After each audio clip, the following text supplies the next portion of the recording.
सत श्री अकाल दोस्तों, मैं हाँ तुहाडा अपना हरविंदर जसोवाल। DPD चैनल दे चल गल्लां करिए प्रोग्राम देख रहे सारे ही दर्शकों का स्वागत करते हैं। सो चल गल्लां करिए प्रोग्राम दे विच असीं मुलाकातां दी लड़ी दे तहत एक होर नवीं मुलाकात लैके हाजिर होए हैं। सो साडे नाल मुलाकात करन आए ने डॉक्टर यादविंदर सिंह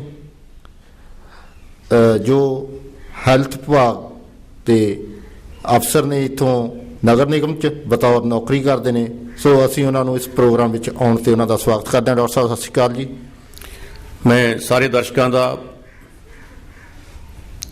बहुत ही धन्नवादी हाँ ते सारिਆਂ ਨੂੰ मेरी प्यार भरी सत श्री अकाल। चाहे वो देश च वसते होण चाहे वो प्रदेश च वसते होण, मेरी फतेह कबूल करो। डॉक्टर साहब तुसीं साडे दर्शकों नूं अपने पिछोकड़ बारे चानना पाओ। मैं जलंधर तो पहला पढ़िया, स्कूलिंग मेरी जलंधर की हुई आ। उस तो बाद मैं जलंधर स्पोर्ट्स कॉलेज में पढ़िया। उस तो बाद फिर मैं इत्थे महिंद्रा कॉलेज पटियाले इत्थों BSc इत्थों मैं की। उस तो बाद फिर मैं इत्थे मैडिकल कॉलेज पटियाले में MBBS की। MBBS करन तो बाद मैं इत्थे 4 हाउस जॉब वो कीतियां। फिर मैं इत्थे 3 साल की MD मैडिसिन की। उस तो बाद फिर मैं अपने मैडिकल दे विच जिन्ने भी साडे ये मैडिको लीगल केसिस आउंदे ने उहदे विच मैं पोस्ट ग्रेजुएशन की। तो मैं उस तो बाद मैडिकल कॉलेज में ही ज़्यादा चिर मेरा टाइम जिहड़ा है मैं उत्थे रहा। तो उत्थे मैं एमरजेंसी का इंचार्ज भी 4 साल रहा, जिथे कि लोगों को वधेरे सहूलतां देण वास्ते एमरजेंसी दे विच दिन रात सेवा की। तो सरकार ने उस तो बाद मेरी जिहड़ी पोस्टिंग है वो सेंट्रल जेल इत्थे करती। मैं 7-8 महीने उत्थे काम किया। उस तो बाद फिर इत्थे मैं लोकल डिस्पेंसरियां काम किया और 6-7-8 साल हो गए ने मैनू इत्थे म्यूनसिपल कारपोरेशन दे विच मैं बतौर हैल्थ अफसर काम कर रहा हाँ। डॉक्टर साहब तुहाडे जिहड़ा तुसीं जदों तो नौकरी स्टार्ट की, जिवें तुसीं दस्सिआ भी तुसीं रजिंद्रा हॉस्पिटल एमरजेंसी सेवावां च भी रहे ते सेंट्रल जेल दे विच भी तुसीं कैदियां नूं भी सेवावां दित्तियां अपणियां ते ਵੱਖ-ਵੱਖ लोगों नाल तुसीं जिहड़ी डिस्पेंसरियां च भी रहे ते हुण बतौर नगर निगम के अधीन भी तुसीं आके काम कर रहे हो, क्योंकि इत्थे वपारियां दा भी वाह पैंदा है। ते असीं तुहाडे जिहड़े तजर्बे तो पुछना चाहुंदे भी तुहाडा तजर्बा जिहड़ा ਵੱਖੋ-ਵੱਖ रिहा ते तुहानूं जिहड़ी ज़्यादा सुकन किहड़ी जगह मिलिया? मैनू तो सिर्फ काम करन विच ही सकून मिलता। जिन्ने भी गरीब बेसहारा लाचार लोग ने उन्हां दी मैं वध तो वध मदद करके उन्हां दे कामकार करके मैनू बहुत ही ज़्यादा सकून मिलता है। मैं खुशी महसूस करदा कि मैं किसी दे काम आ सकां। जे मेरे माँ बाप ने मैनू इस अहुदे ते पहुँचाया, मैनू पढ़ा लिखा के इस नौकरी के उपर लवाया, इस जगह ते मैं पहुँचा तो लोगों दी दुआवां नाल अपने फादर मदर उन्होंने प्यार सदका उन्होंने पढ़ाउण करके मैं इस सीट पर बैठा। मैं उन्हों का बहुत ऋणी हाँ कि जिन्होंने मैनू जन्म दिता है तो मैनू लोगों की सेवा करन दा बल बख्शिया। मैं पब्लिक का भी बहुत धन्नवादी हाँ कि जिहड़े बंदे मेरे नाल हर वेले जुड़ के मैनू सहारा दे के मैनू सपोर्ट करके हमेशा मतलब कि मैनू उकसाउंदे रहे भी तुसीं भी आह काम करो, आह गरीबां दा आह करना है, आपां ने आह करना है। गरीब मैडिकल कैंप लाने, ब्लड कैंप लाने, गरीब लोगों के विच जाके विचरना, उन्हां दीयां सेवा करनियां। एमरजेंसी दे विच जिन्ना चिर मैं रहा इत्थे भी कहंदे सी भी एमरजेंसी चलदी नहीं है। कही एमरजेंसी चलेगी, क्यों नहीं चलेगी? जे तुसीं सच्चे मन दे नाल तुसीं एक निश्चय करके चलो भी असीं चलाउणा तो कोई काम भी इदां दा नहीं जिहड़ा नहीं हो सकता। ये थोड़े निश्चय करने की जरूरत है।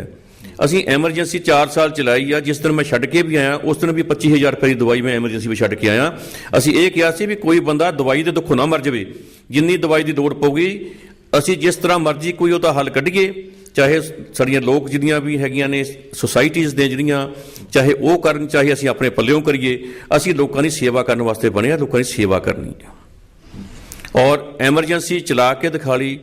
बहुत वधिया काम किया, लोगों ने बड़ा सहयोग दिता। मैं उन्हां लोगों का भी बहुत धन्नवादी हाँ।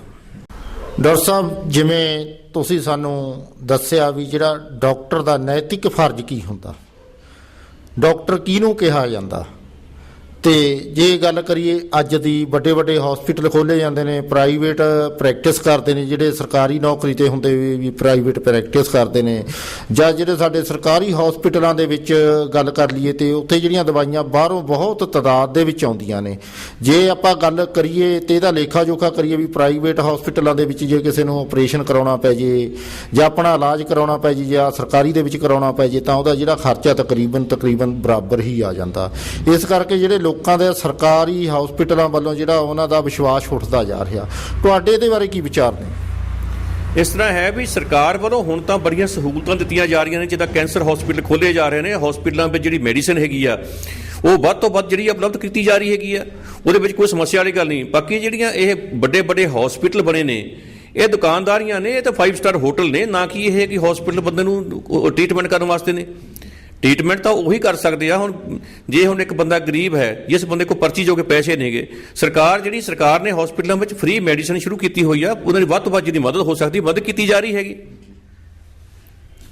ਬਾਕੀ ਤਾਂ ਹਸਪੀਟਲਾਂ ਵਿੱਚ ਮੈਂ ਇੱਥੇ ਇਹਨਾਂ ਹਸਪੀਟਲਾਂ 'ਚ ਕੰਮ ਕੀਤਾ ਹੈਗਾ, ਕਦੇ ਇਦਾਂ ਦੀ ਕਦੇ ਦਿੱਕਤ ਨਹੀਂ ਆਈ। ਹਮੇਸ਼ਾ ਜਿੰਨੇ ਸਾਡੇ ਡਾਕਟਰਸ ਨੇ, ਸਰਕਾਰੀ ਡਾਕਟਰ ਨੇ ਜਿਹੜੇ ਨੇ, ਉਹ ਪੂਰੀ ਮਦਦ ਕਰਦੇ ਨੇ, ਹਰ ਪੱਖੋਂ ਮਦਦ ਕਰਦੇ ਨੇ।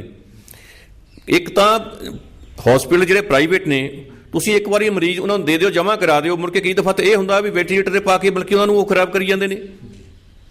ਬੰਦਾ ਕਹਿੰਦੇ ਕਿ ਹਾਂਜੀ ਸਾਹ ਚੱਲਦਾ ਜੀ, ਲੋਕਾਂ ਨਾਲ ਧੋਖਾ ਹੋ ਜਾਂਦਾ ਹੈ।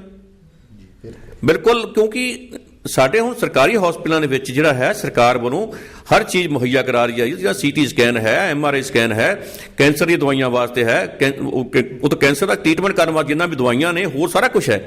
ਸਰਕਾਰ ਜਿਹੜੀ ਹੈ ਇਹਦੇ ਵਾਸਤੇ ਬੜੀ ਗੰਭੀਰ ਹੈ ਔਰ ਪੂਰੇ ਦੇ ਪੂਰੇ ਜਿਹੜਾ ਹੈ ਕੀਤਾ ਜਾ ਰਿਹਾ ਹੈ, ਚਾਹੇ ਪੰਜਾਬ ਸਰਕਾਰ ਵੱਲੋਂ ਕੀਤਾ ਜਾ ਰਿਹਾ, ਚਾਹੇ ਸੈਂਟਰ ਸਰਕਾਰ ਵੱਲੋਂ ਕੀਤਾ ਜਾ ਰਿਹਾ, ਪਰ ਸਰਕਾਰ ਵੱਲੋਂ ਪੂਰਾ ਆਪਣਾ ਜ਼ੋਰ ਲਾ ਕੇ ਸਾਰਾ ਕੰਮ ਕੀਤਾ ਜਾ ਰਿਹਾ ਹੈ। ਪਿੰਡਾਂ ਦੇ ਵਿੱਚ ਹੁਣ ਸਕੂਲ ਜਿਹੜੇ ਬੱਚੇ ਗਰੀਬ ਬੱਚੇ ਨੇ ਪੜ੍ਹ ਨਹੀਂ ਸਕਦੇ, ਹੁਣ ਉਹਨਾਂ ਵਾਸਤੇ ਦੇਖੋ ਵੀ ਮਿਡ ਡੇ ਮੀਲ ਸ਼ੁਰੂ ਕੀਤਾ ਗਿਆ।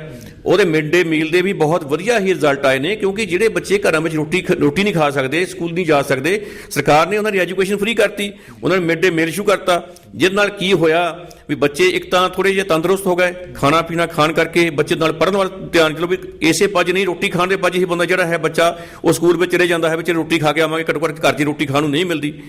ਸਰਕਾਰ ਵੱਲੋਂ ਬਹੁਤ ਵਧੀਆ ਜਿਹੜੀਆਂ ਨੇ ਨਵੀਆਂ ਸਕੀਮਾਂ ਲਿਆ ਕੇ ਬਹੁਤ ਵਧੀਆ ਕੰਮ ਕੀਤਾ ਜਾ ਰਿਹਾ ਹੈ। ਅਸੀਂ ਸਰਕਾਰ ਦੇ ਵੀ ਬਹੁਤ ਧੰਨਵਾਦੀ ਹਾਂ। ਸਰਕਾਰ ਨੂੰ ਹੋਰ ਵੀ ਚਾਹੀਦਾ ਵੀ ਇਹਦੇ ਵੱਲ ਹੋਰ ਖਾਸ ਧਿਆਨ ਦਿੱਤਾ ਜਾਵੇ, ਗਰੀਬ ਵਰਗ ਨੂੰ ਉੱਪਰ ਚੱਕਣ ਵਾਸਤੇ ਜਿੰਨੀ ਕੁ ਉਹਨਾਂ ਦੀ ਮਦਦ ਕੀਤੀ ਜਾ ਸਕਦੀ ਹੈ, ਮਦਦ ਕੀਤੀ ਜਾਵੇ।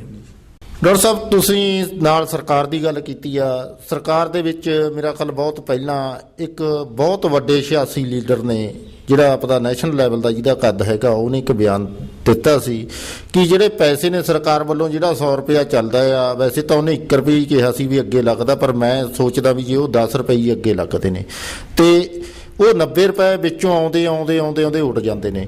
ਤੇ ਭਾਵ ਸਰਕਾਰ ਬਹੁਤ ਕੁਝ ਦੇ ਰਹੀ ਆ, ਜਿਹਨੂੰ ਗਰਾਊਂਡ ਲੈਵਲ ਤੇ ਅਸੀਂ ਕਿਵੇਂ ਲੈ ਕੇ ਜਾ ਸਕਦੇ ਹਾਂ, ਜਿਹੜੀਆਂ ਕਿ ਗਰਾਊਂਡ ਲੈਵਲ ਦੇ ਤੱਕ ਜਿਹੜੇ ਕਿ ਹਰ ਇੱਕ ਲੋੜਵੰਦ ਨੂੰ ਉਹਦੀ ਜਿਹੜੀ ਮਦਦ ਆ ਉਹਨੂੰ ਪੂਰੀ ਹੋ ਸਕੇ। ਸਰਕਾਰ ਵੱਲੋਂ ਜੋ ਸਰਕਾਰ ਦਿੰਦੀ ਆ ਉਹਦੇ ਵਿੱਚ ਜਿਹੜੀਆਂ ਚੋਰ ਮੋਰੀਆਂ ਨੇ ਉਹ ਕਿੱਦਾਂ ਦੂਰ ਹੋ ਸਕਦੀਆਂ ਨੇ? ਉਹਦੇ ਵਾਸਤੇ ਜਾਗਰੂਕਤਾ ਦੀ ਲੋੜ ਹੈ। ਜੇ ਲੋਕੀ ਜਾਗਰੂਕ ਨਹੀਂ ਹੋਣਗੇ ਤਾਂ ਲੋਕਾਂ ਨੂੰ ਤਾਂ ਪਹਿਲੀ ਗੱਲ ਸਕੀਮਾਂ ਨਹੀਂ ਪਤਾ ਲੱਗਦੀਆਂ।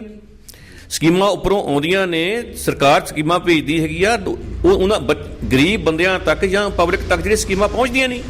ਜਿਸ ਵੇਲੇ ਉਹਨਾਂ ਨੂੰ ਸਕੀਮਾਂ ਪਤਾ ਲੱਗਦਾ ਹੈਗਾ ਤੇ ਉਸੇ ਕੋਈ ਨਾ ਕੋਈ ਪਤਾ ਲੱਗ ਜਾਂਦਾ, ਘਟਾਲਾ ਹੋ ਗਿਆ, ਕਦੀ ਆਹ ਹੋ ਗਿਆ। ਪਰ ਜਿਹੜਾ ਸਰਕਾਰ ਵੱਲੋਂ ਜਿਹੜੀਆਂ ਵੀ ਸਕੀਮਾਂ ਆ ਰਹੀਆਂ ਨੇ, ਲੋਕਾਂ ਨੂੰ ਉਹਨਾਂ ਵਾਸਤੇ ਜਾਗਰੂਕ ਹੋਣਾ ਚਾਹੀਦਾ ਹੈ। ਸਰਕਾਰ ਨੇ ਆਨਲਾਈਨ ਸਾਰਾ ਕੰਮ ਸ਼ੁਰੂ ਕਰ ਦਿੱਤਾ ਤਾਂ ਕਿ ਲੋਕਾਂ ਨੂੰ ਕਿਤੇ ਵੀ ਬੈਠੇ ਤੁਸੀਂ ਕੋਈ ਵੀ ਆਪਣੀ FIR ਲਿਖਾਉਣੀ ਹੈ, ਚਾਹੇ ਤੁਸੀਂ ਕੋਈ ਵੀ ਆਪਣਾ ਕੋਈ ਵੀ ਚੀਜ਼ ਤੁਸੀਂ ਇਨਫੋਰਮੇਸ਼ਨ ਲੈਣੀ ਹੈਗੀ ਆ, ਤੁਸੀਂ ਆਨਲਾਈਨ ਤੁਸੀਂ ਅਪਲਾਈ ਕਰੋ, ਤੁਹਾਨੂੰ ਮਿਲ ਜਾਏਗੀ। ਕੋਈ ਸਮੱਸਿਆ ਨਹੀਂ ਕਿਸੇ ਗੱਲ ਦੀ, ਤੁਹਾਨੂੰ ਕੋਈ ਧੱਕੇ ਨਹੀਂ ਖਾਣੇ ਪੈਣਗੇ ਕਿਸੇ ਕੋਲ ਜਾ ਕੇ। ਸਰਕਾਰ ਨੇ 169 ਕਿੰਨੀਆਂ ਜਿਹੜੀਆਂ ਨੇ ਅਸੈਂਸ਼ੀਅਲ ਸਰਵਿਸਿਜ਼ ਜਿਹੜੀਆਂ ਨੇ ਉਹ ਆਨਲਾਈਨ ਸਾਰੀ ਕਰ ਦਿੱਤੀਆਂ ਨੇ, ਚਾਹੇ ਬਰਥ ਸਰਟੀਫਿਕੇਟ ਹੈ, ਡੈਥ ਸਰਟੀਫਿਕੇਟ ਹੈਗੇ ਆ, ਚਾਹੇ ਤੁਸੀਂ ਕੋਈ ਵੀ ਆਪਣੀ DTO ਡਿਪਾਰਟਮੈਂਟ ਦਾ ਜਿਹੜਾ ਟਰਾਂਸਪੋਰਟ ਡਿਪਾਰਟਮੈਂਟ ਦਾ ਕੰਮ ਹੈਗਾ, ਚਾਹੇ ਤੁਸੀਂ ਹੁਣ ਇਹਦੇ ਵੀ ਹੈਗਾ ਵੀ ਆਨਲਾਈਨ ਸਰਟੀਫਿਕੇਟ ਵੀ ਜਿਹੜੇ ਸਾਰੇ ਆਨਲਾਈਨ ਕਰ ਦਿੱਤੇ ਜਾਣਗੇ ਤਾਂ ਕਿ ਦੇਖੋ ਵੀ ਲੋਕਾਂ ਨੂੰ ਦਿੱਕਤ ਨਹੀਂ ਹੋਣੀ ਚਾਹੀਦੀ। ਘਰੋਂ ਉੱਥੋਂ ਅਪਲਾਈ ਕਰਨ, ਜਿਹੜਾ ਵੀ ਆਪਣਾ ਜਿੰਨਾ ਵੀ ਉਹ ਤਾਂ ਪੈਸੇ ਹੈਗੇ ਜਮ੍ਹਾਂ ਕਰਵਾਉਣ ਤੇ ਆਨਲਾਈਨ ਸਰਟੀਫਿਕੇਟ ਮਿਲ ਜਾਏਗਾ ਉਹਨਾਂ ਨੂੰ।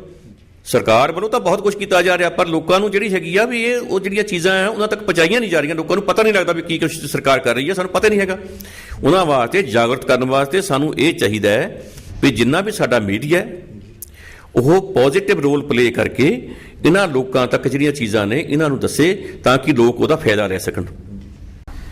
ਡਾਕਟਰ ਸਾਹਿਬ, ਅੱਜ ਇੱਕ ਅਖਬਾਰ ਦੀ ਤਾਜ਼ਾ ਸੁਰਖੀ ਮੈਂ ਪੜ੍ਹ ਕੇ ਆਏ ਹਾਂ, ਉਹਦੇ ਵਿੱਚ ਸਾਡੇ ਪੁਰਾਣੇ ਸਾਬਕਾ ਰਾਸ਼ਟਰਪਤੀ ਨੇ ਜਿਹੜੇ ਡਾਕਟਰ ਅਬਦੁਲ ਕਲਾਮ, ਉਹਨਾਂ ਨੇ ਚੰਡੀਗੜ੍ਹ ਡਿਗਰੀਆਂ ਵੰਡੀਆਂ ਨੇ, ਤੇ ਉਹਨਾਂ ਦਾ ਇੱਕ ਬਿਆਨ ਸੀਗਾ ਕਿ ਡਾਕਟਰ ਸਾਹਿਬਾਨ ਨੇ ਜਿਹੜੇ ਮਰੀਜ਼ਾਂ ਨੂੰ ਨਜਾਇਜ਼ ਟੈਸਟ ਕਰਾਉਣ ਦੇ ਬਹਾਨੇ ਉਹਨਾਂ ਤੋਂ ਜਿਹੜੇ ਟੈਸਟਾਂ ਦੀ ਫੀਸ ਆਉਂਦੀ ਆ, ਮਤਲਬ ਉਹਨਾਂ ਨੂੰ ਉਹ ਆਪਦਾ ਕਮਿਸ਼ਨ ਦੇ ਬਹਾਨੇ ਉਹਨਾਂ ਤੋਂ ਨਾ ਨਜਾਇਜ਼ ਟੈਸਟ ਉਹਨਾਂ ਦੇ ਜਿਹੜੇ ਕਰਵਾਏ ਜਾਣ, ਉਹਦੇ ਬਾਰੇ ਤੁਹਾਡੇ ਕੀ ਵਿਚਾਰ ਨੇ?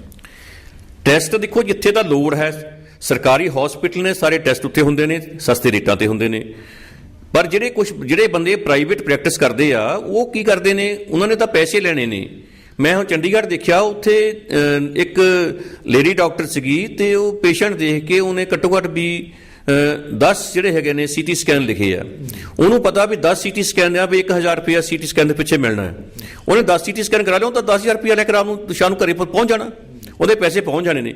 ਪਰ ਜਿਹੜੇ ਸਰਕਾਰੀ ਨੇ, ਅਸੀਂ ਤਾਂ ਸਰਕਾਰੀ 'ਚ ਕਰਾਉਂਦੇ ਆ, ਉੱਥੇ ਫੀਸ ਕਿੰਨੀ ਕੁ ਹੈ? 300 ਰੁਪਇਆ ਫੀਸ ਹੈ ਜਾਂ 200 ਰੁਪਇਆ ਫੀਸ ਹੈ, ਜਾਂ ਕਿੰਨੀ ਵੀ ਫੀਸ ਸਰਕਾਰ ਵੱਲੋਂ ਹੈਗੀ ਆ, ਉਹ ਲਈ ਜਾਂਦੀ ਹੈਗੀ ਆ। ਚਾਹੇ ਚੰਡੀਗੜ੍ਹ PGI ਦੇ ਵਿੱਚ ਹੈ, ਚਾਹੇ ਪੰਜਾਬ ਦੇ ਸਾਡੇ ਹਸਪੀਟਲ ਨੇ, ਇਹਨਾਂ ਦੇ ਵਿੱਚ ਐਕਸਾਈਜ਼ ਦੀ ਜਿਹੜੀ ਹੈਗੀ ਆ, ਉਹ ਬਾਕੀ ਟੈਸਟ ਹੁੰਦੇ ਨੇ, ਉਹ ਜੋ ਘੱਟ ਤੋਂ ਘੱਟ ਜੋ ਪੈਸੇ ਹੈਗੇ ਨੇ ਉਹ ਲੈ ਜਾਂਦੇ ਨੇ, ਉਹ 'ਚ ਕੋਈ ਇੱਦਾਂ ਦੀ ਗੱਲ ਨਹੀਂ ਹੈਗੀ। ਪਰ ਜਿਹੜੇ ਪ੍ਰਾਈਵੇਟ ਪ੍ਰੈਕਟਿਸ ਕਰਦੇ ਨੇ, ਉਹ ਤਾਂ ਵੀ ਹਮੇਸ਼ਾ ਪ੍ਰੈਫਰ ਇਹ ਕਰ, ਜਿਹੜੇ ਲੈਬੋਰਟਰੀਆਂ ਬਾਹਰ ਖੁੱਲੀਆਂ ਹੋਈਆਂ ਨੇ, ਉਹਨਾਂ ਨੇ ਵੀ ਪੈਸੇ ਕਮਾਉਣੇ ਨੇ ਤੇ ਇਹਨਾਂ ਨੂੰ ਬਾਕੀ ਬੰਦਿਆਂ ਨੇ ਵੀ ਪੈਸੇ ਕਮਾਉਣੇ ਨੇ। ਡਾਕਟਰ ਸਾਹਿਬ, ਜੇ ਗੱਲ ਕਰੀਏ ਅੱਜ ਤੋਂ ਪਹਿਲਾਂ ਦੀ, ਅੱਜ ਤੋਂ ਪਹਿਲਾਂ ਵੀ ਡਾਕਟਰ ਸਨ, ਪਰ ਉਹਨਾਂ ਦੇ ਜਿਹੜੇ ਟੈਸਟ ਹੁੰਦੇ ਸੀ ਸੀਮਿਤ ਹੁੰਦੇ ਸੀ, ਉਹਨਾਂ ਦੀਆਂ ਜਿਹੜੀਆਂ ਗੋਲੀਆਂ ਸੀ ਸੀਮਿਤ ਦਿੰਦੇ ਸੀ ਉਹ। ਪਰ ਜੇ ਅੱਜ ਦੀ ਗੱਲ ਕਰੀਏ ਆਪਾਂ, ਕਿਸੇ ਵੀ ਗਰਭਵਤੀ ਔਰਤ ਨੂੰ ਲੈ ਲਓ, ਜਦੋਂ ਤੋਂ ਜਿਹੜਾ ਉਹਦਾ ਗਰਭ ਸਟਾਰਟ ਹੋ ਜਾਂਦਾ, ਉਦੋਂ ਤੋਂ ਉਹਨੂੰ ਇੰਨੀਆਂ ਮੈਡੀਸਨ ਦਿੱਤੀਆਂ ਜਾਂਦੀਆਂ ਨੇ ਕਿ ਆਮ ਲੋਕਾਂ ਦਾ ਕਹਿਣਾ ਕਿ ਜਿਹੜੇ ਬੱਚੇ ਨੇ ਅੱਜ ਕੱਲ੍ਹ ਮੈਡੀਸਨ ਤੇ ਹੀ ਪੈਦਾ ਹੁੰਦੇ ਨੇ, ਕਿਉਂਕਿ ਉਹਨੂੰ ਉਦੋਂ ਤੋਂ ਹੀ ਲੋੜ ਮੈਡੀਸਨ ਦੀ ਪੈ ਜਾਂਦੀ ਆ, ਜਦੋਂ ਕਿ ਪਹਿਲੇ ਜ਼ਮਾਨੇ 'ਚ ਇਦਾਂ ਦੀਆਂ ਗੱਲਾਂ ਨਹੀਂ ਸੀਗੀਆਂ। ਇਹਦੇ ਬਾਰੇ ਤੁਹਾਡੇ ਕੀ ਤਰਕ ਨੇ? ਉਹਦੇ ਵਿੱਚ ਇਸ ਤਰ੍ਹਾਂ ਆ ਵੀ ਮੈਡੀਸਨ ਦੀ ਤਾਂ ਜ਼ਰੂਰਤ ਪੈਂਦੀ ਆ ਕਿਉਂਕਿ ਪਹਿਲਾਂ ਫਿਜ਼ੀਕਲ ਐਕਟੀਵਿਟੀ ਜਿਹੜੀ ਬਹੁਤ ਜ਼ਿਆਦਾ ਸੀਗੀ। ਆਮ ਸਾਡੇ ਪਿੰਡਾਂ ਦੀ ਜਿਹੜੀਆਂ ਔਰਤਾਂ ਨੇ ਜਾਂ ਸਾਡੀਆਂ ਘਰਾਂ ਦੀਆਂ ਜਿੰਨੀਆਂ ਵੀ ਔਰਤਾਂ ਨੇ, ਸਵੇਰੇ ਉੱਠਣਾ, ਉਹਨਾਂ ਨੇ ਦੁੱਧ ਚੋ ਕੇ ਲੈ ਕੇ ਆਉਣਾ, ਜਾ ਕੇ ਪੱਠੇ ਪਾਉਣੇ ਆ, ਜਾ ਕੇ ਸਾਰਾ ਕੁਝ ਘਰੇ ਆ ਕੇ ਰਿੜਕਣਾ ਹੈਗਾ, ਸਾਰਾ ਕੁਝ ਕਰਨਾ। ਕਦੇ ਉਹਨਾਂ ਨੂੰ ਸਰਵਾਈਕਲ ਦੀ ਪ੍ਰੋਬਲਮ ਨਹੀਂ ਸੀ ਹੁੰਦੀ, ਕਦੇ ਉਹਨਾਂ ਨੂੰ ਕੋਈ ਹੋਰ ਪ੍ਰੋਬਲਮ ਨਹੀਂ ਸੀ ਹੁੰਦੀ। ਹੁਣ ਕੀ ਆ, ਜਦੋਂ ਜਿਸ ਬੰਦੇ ਨੇ ਜਿਹੜੇ ਚਾਹ ਪੀਣ ਲੱਗਿਆ ਵੀ ਕੱਪ ਜਿਹੜਾ ਗਲਾਸ ਫੜਨਾ ਹੱਥ ਵਿੱਚ, ਤਾਂ ਉਹ ਵੀ ਰੁਮਾਲ ਨਾਲ ਫੜ ਕੇ ਫੜਨਾ ਹੈਗਾ, ਵੀ ਉਹਨਾਂ ਵਿੱਚ ਇਮਿਊਨਿਟੀ ਖਤਮ ਹੁੰਦੀ ਜਾ ਰਹੀ, ਲੋਕਾਂ ਦੇ ਵਿੱਚ ਕੰਮ ਕਰਨ ਦੀ ਸਮਰੱਥਾ ਖਤਮ ਹੁੰਦੀ ਜਾ ਰਹੀ ਹੈਗੀ ਆ। ਲੋਕ ਬਿਲਕੁਲ ਵੀ ਜਿਹੜੇ ਨੇ ਬਿਲਕੁਲ ਜਾਗਰੂਕ ਨਹੀਂ ਹੈਗੇ। ਉਹਨਾਂ ਨੂੰ ਚਾਹੀਦਾ ਵੀ ਸੈਰ ਵਗੈਰਾ ਕਰਨ, ਕੋਈ ਐਕਸਰਸਾਈਜ਼ ਕਰਨ, ਆਪਣੀ ਬਾਡੀ ਨੂੰ ਫਿੱਟ ਰੱਖਣ, ਤਦੇ ਲੋੜ ਹੀ ਨਾ ਪਵੇ ਕਿਸੇ ਚੀਜ਼ ਦੀ। ਕਿਉਂਕਿ ਅਨੀਮੀਆ ਹੋਈ ਜਾਂਦਾ ਹੈਗਾ, ਕੰਮ ਨਹੀਂ ਕਰਨਾ ਆਪਾਂ ਕੰਮ ਤੋਂ ਕਰੇਜ ਕਰੀ ਜਾਂਦੇ ਆ। ਜੇ ਆਪਾਂ ਕੰਮ ਕਰਾਂਗੇ, ਬਾਡੀ ਫਿੱਟ ਰਹੇਗੀ, ਆਪਾਂ ਨੂੰ ਕਿਸੇ ਚੀਜ਼ ਦੀ ਲੋੜ ਹੀ ਪੈਗੀ। ਜਿਹੜੀ ਵੀ ਆਪਾਂ ਡਾਈਟ ਜਿਹੜੀ ਹੈਗੀ ਆ, ਡਾਈਟ ਲਈ ਤੁਹਾਨੂੰ ਲੋਕਾਂ ਨੇ ਤਾਂ ਐ ਵੀ ਡਾਈਟ ਕਰੀ ਆਓ, ਖਾ ਲਾ, ਕਰੀ ਆਓ, ਖਾ ਲਓ, ਖੇਸਵਾ ਖਾਈ ਜਾਂਦੇ ਹੈਗੇ ਆ, ਕਦੇ ਡੋਮੀਨੋਜ਼ ਪੀਜ਼ਾ ਖਾ ਲੈਣਾ, ਕਦੇ ਦੂਜਾ ਚੀਜ਼ ਖਾ ਲੈਣੀ ਹੈਗੀ ਆ।